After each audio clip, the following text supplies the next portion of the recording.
పెట్టుకోవద్దు. నానేమి అల్లాటప్పవాణ్ణి కాదు. నన్ను కెలికితే చీరి చింత కడతా అని కేసీఆర్, కేటీఆర్, హరీష్ రావులు కలిపి హోల్సేల్గా వార్నింగ్ ఇచ్చారు సీఎం రేవంత్ రెడ్డి గారు. నమస్కారం సార్, కేసీఆర్ గారు మాటలు విన్నారా? మొన్న ఆయన వచ్చిండు 2 ఏళ్ల తర్వాత. అవును, బయటికి రావట్లేదని దెప్పి పొడిచారు కదా, అందుకే వచ్చారు. ఏదో మంచి చెప్తాడేమో అనుభవంతో నేను అనుకున్నా. మరి ఏంటి చెప్పారు ఆయన?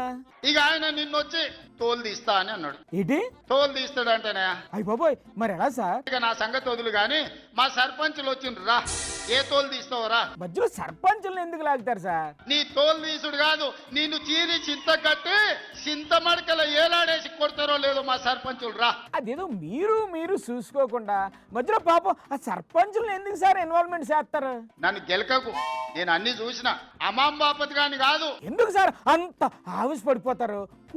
కూల్. అమెరికాలో అంట్లుదం వస్తే అయ్య పేరు చెప్పి మంత్రి అయినోని కాదు sir. This is too much. మా పని మేము చేస్తుంటే కూడా కాళ్ళ కట్టే పెట్టిర్రు అనుకో.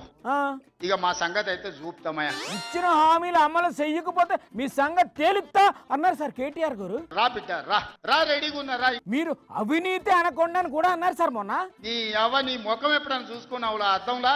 Sir this is three much. పేడమూతి బోడీలింగం, నువ్వు కూడా నా గురించి మాట్లాడతావా?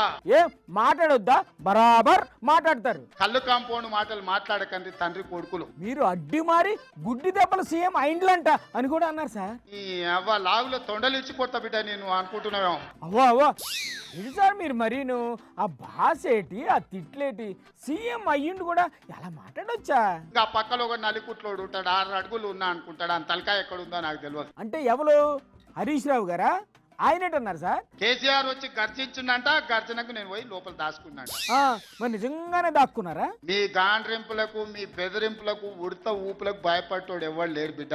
అమ్మో ఆ గర్జనలేంటో, గాండ్రింపులేంటో, ఈ తిట్లేంటో ప్రజల చెవుల్లోంచి రక్తాలు కారుతున్నాయి.